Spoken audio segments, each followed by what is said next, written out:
Rahim students of 7th class और special cadet class. हमने अपना 3.2 तक लास्ट लेक्चर में कवर कर लिया था। Next 3.3 pathogens causing infectious disease. Pathogens मैंने बताया था कि ऐसे तमाम जो बैक्टीरिया, वायरस वगैरह, अम्यूबा, पैरामीशियम, यूग्लेना, ऐसे यूनिसेलुलर ऑर्गेनिज्म जो कि बीमारियां पैदा करते हैं वो पैथोजेंस कहलाते हैं। अब ये जो पैथोजेंस होते हैं ये डिजीज़ कॉज करते हैं, ये डिजीज़ कॉज करते हैं, इनकी वजह से बीमारियां फैलती हैं।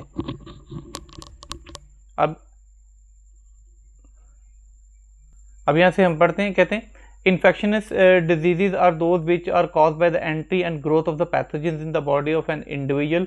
किसी इंसान के जिस्म के अंदर पैथोजेंस जब आते हैं तो फिर ऐसी बीमारी होती है।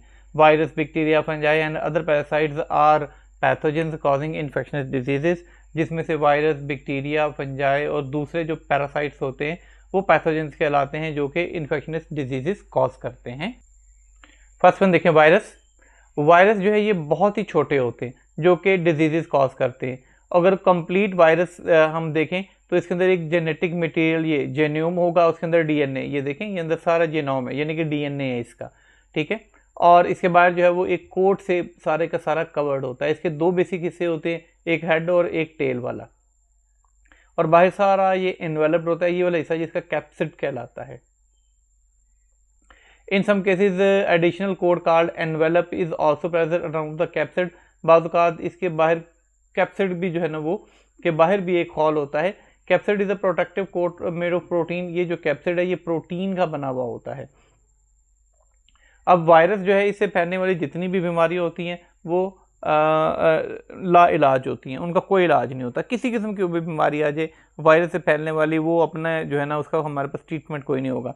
मिसाल के तौर पे जो है पोलियो एक वायरल डिजीज़ है, कोई इसका ट्रीटमेंट नहीं है। कैंसर वायरल डिजीज़ है, एड्स वायरल डिजीज़ है।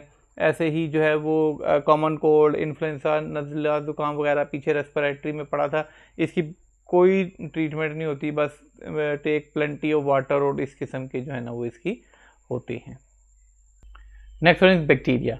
बैक्टीरिया जो हैं ये दो किस्म के होते हैं, एक तो हमारे लिए यूज़फुल होते हैं और दूसरे जो है वो पैथोजेंस होते हैं जो कि बीमारियां पैदा करते हैं।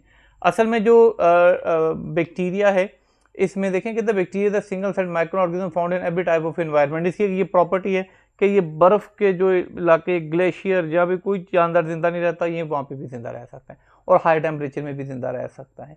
तो लिहाजा ये इन्वायरमेंट के हिसाब से जो है ना बहुत हर जगह पर एडजस्ट कर जाता है।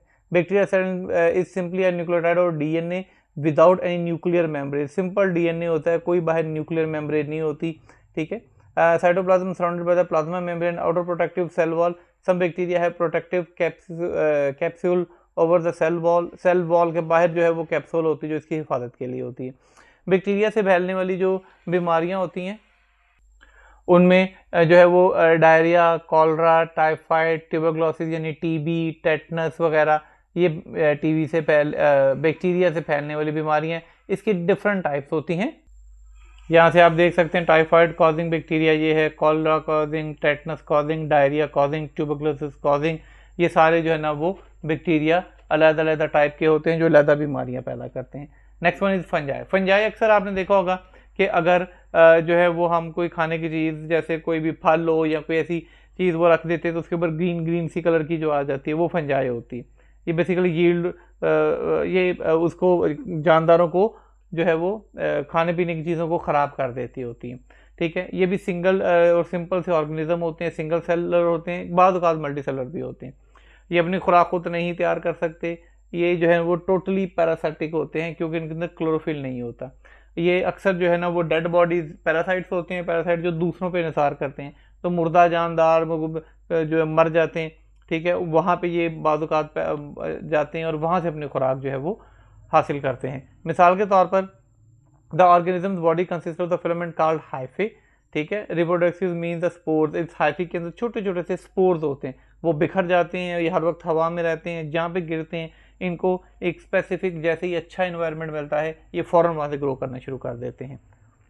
मिसाल के तौर पर ये देखें मोल्ड, ये ऑरेंजेस के ऊपर भी ऐसा हो जाता है। इसके अलावा ये जो है वो जानदारों में बड़ी बीमारियां पैदा करते हैं, इंसानों में भी बड़ी बीमारियां पैदा करते हैं। मिसाल के तौर पर स्किन डिजीज़ वगैरह, एथलीट फुट, ठीक है, जॉक इच, रिंग वॉर्म वगैरह, ये सारी इससे फैलने वाली बीमारियां होती हैं। पैरासाइट्स, पैरासाइट्स ऐसे तमाम जानदार होते हैं जो अपनी खुराक खुद तैयार नहीं कर सकते, बल्कि खुराक के लिए वो दूसरों पे इन्हिसार करते हैं। ये अक्सर जो हैं वो ऑर्गेनिज्म कुछ ऐसे हैं, दो किस्म के होते हैं, एंडो और एक्टो। एंडो पैरासाइट्स ऐसे होते हैं जो कि जरासीम जो कि जानदार के जिस्म के अंदर रह रहे होते हैं और वहाँ से अंदर से खुराक हासिल करते हैं। मिसाल के तौर पर पेट के कीड़े आपने सुना होगा, जिनको जो है वो tape worm, flat worm, round worms, इसकी टाइप्स होती हैं। ऐसे ही एक्टिव पैरासाइट्स होते हैं जो बाहर रहते हैं, ठीक है, बाहर होते हैं, लेकिन जो है वो दूसरों से खुराक हासिल करते हैं। उनको या तो मार के खा जाते हैं या फिर उनसे जिंदा से खुराक जो है वो लेते रहते हैं। मिसाल के तौर पे लाइसिस, जुएं, लीच, जोंक, ये चिपक जाती है और खून चूसती रहती है वहाँ से।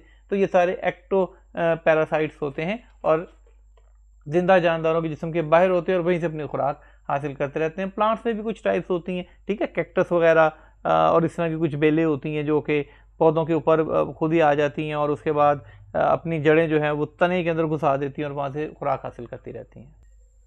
ये कुछ देख लें, राउंड वर्म जो होते हैं, टेप वर्म, ठीक है, ये टिक्स, ये जो कीड़े अक्सर जानवरों में जो हैं वो हो जाते हैं, वो जुएं या मॉस्किटोज वगैरह ये बाहर रहते हैं और वहाँ से खुराक हासिल करते हैं। हमारा आज का लेक्चर यहीं तक था। इंशाअल्लाह इससे आगे जो है वो पार्ट्स ऑफ इम्यून सिस्टम से ऑनवर्ड्स आगे शुरू करेंगे।